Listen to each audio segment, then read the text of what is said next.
What is going on, my fellow fat kids? Today, I'm going to try and navigate the cap hell that the Vegas Golden Knights find themselves in.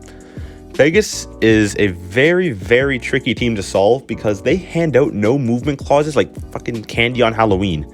My main goal will be to make sure that we have enough cap space for next year to re-sign Pacioretty and the year after that for Marchessault and Stevenson, while trying to keep a competitive team for this season. Firstly, I will start off by filling the coaching vacancy.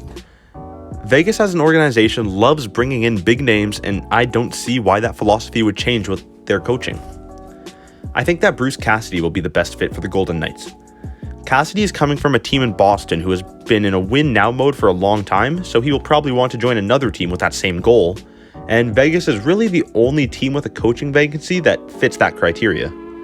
Cassidy led the Bruins to a .652 points percentage during his run with the team, and regular season success proved to be an issue for Vegas this past season, so hopefully Cassidy can fix that.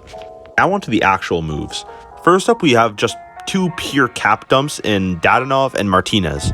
Both of these players have modified no-trade clauses, which means they submit a list of teams that they don't want to be traded to, and those lists are not public knowledge, so St. Louis and Winnipeg are just complete placeholder teams. Find any team that they're willing to go to that will take these players for less than a second-round pick each. Now that we've freed up some cap space, we can get into some actual moves. And the first one is a pretty small trade, which we send Brett Howden to the Bruins for some late round picks. Vegas really needs all of the draft stock they can possibly get, especially after giving up some picks to dump money. And Howden did not work very well last year with Vegas, so I decided to ship him up to Boston, who will be looking to bolster their bottom six scoring. The next trade we make is our biggest splash of the offseason, sending Robin Leonard to the Oilers in exchange for Dylan Holloway.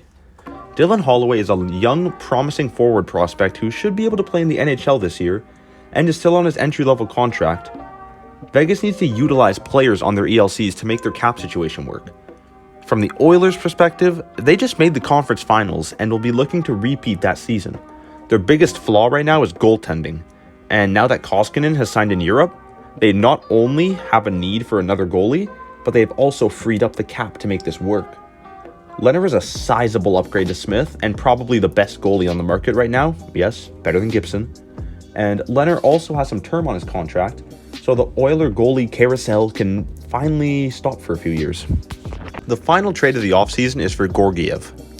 We're able to get him practically for free because the Rangers have said that they are not going to give him a qualifying offer, which is for just under $2.5 million, so they either make this trade or just lose him for nothing.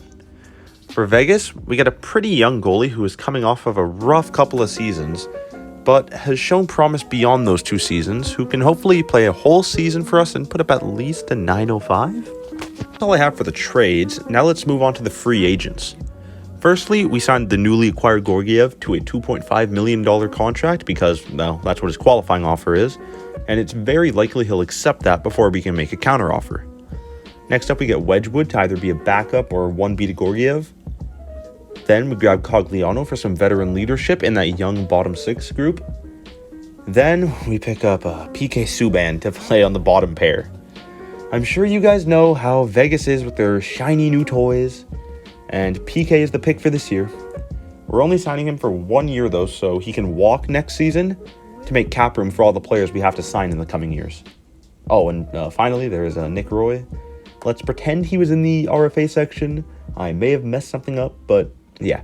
We want to lock Roy up for a decent amount of time. I said 4 years on a pretty cheap contract while we still can.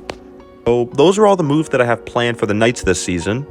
Let's take a quick look at the lines. When healthy, this team should definitely make the playoffs. The biggest question mark is the goaltending, but our offense and defense should more than make up for the deficit, allowing us to finish anywhere from 1st to 3rd in the Pacific, again, when fully healthy.